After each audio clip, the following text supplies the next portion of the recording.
এর আগে প্রেম জমে, বিয়ের পর প্রেম কমে, এটি নিয়ে বিতর্ক হতেই পারে না। এটি তো দিনের আলোর মতো সত্যি।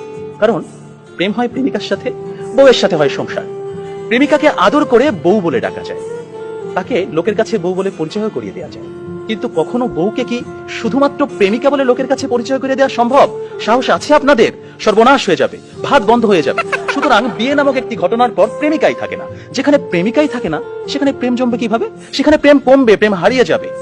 আবার প্রেমিকের দেয়া 2 পয়সার আলতা, কাঁচের চুড়ি কিংবা সস্তায় কেনা শাড়ি, এগুলো প্রেমের সময় প্রেমিকার কাছে থাকে আদরের, থাকে ভালোবাসার, থাকে যত্নের। কিন্তু বিয়ের পর বউয়ের কাছে এগুলো হয়ে যায় চোখের বিষ। একজন সত্যিকারের প্রেমিকের প্রেমের উপন্যাসে বিয়েই কখনো শেষ পৃষ্ঠা হয় না।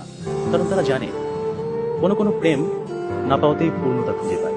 তাই পৃথিবীর শত গল্প, কবিতা, উপন্যাসে প্রেমকে সাজানো হয়েছে না পাওয়ার বেদনায়। আর এজন্যই প্রেমটা আসলে বিয়ের আগেই, অর্থাৎ না পাওয়াতেই জমে। তাই অবশেষে আমি বলতে চাই, আমি যদি তোমাকে পাই তাহলে বিয়ের পর আমি হয়ে যাব দায়িত্বশীল পুরুষ। বিয়ের আগে যেমন ছিলাম লুতুপুতু প্রেমিক, যেমন ছিলাম আবেগী প্রেমিক, বিয়ের পর হয়ে উঠবো আমি দায়িত্বশীল পুরুষ। কারণ আমি জানি বিয়ের পর দায়িত্ববাদ দিয়ে প্রেম জমাতে গেলে সংসার টিকবে না। আমি পুরুষ, আমি রাখবো তোমায় বাহুডোরে, কখনো ভালোবাসার আদরে, আবেগী প্রেমিক হয়ে, কখনো বা স্বামীর দায়িত্বে। যেভাবে কবি বলেছেন, সাজিয়ে গুছিয়ে তবুও ঠিক কাব্য করে বলা গেল না, এজন্ম তো কেটেই গেল অসম্ভবের অসঙ্গতে।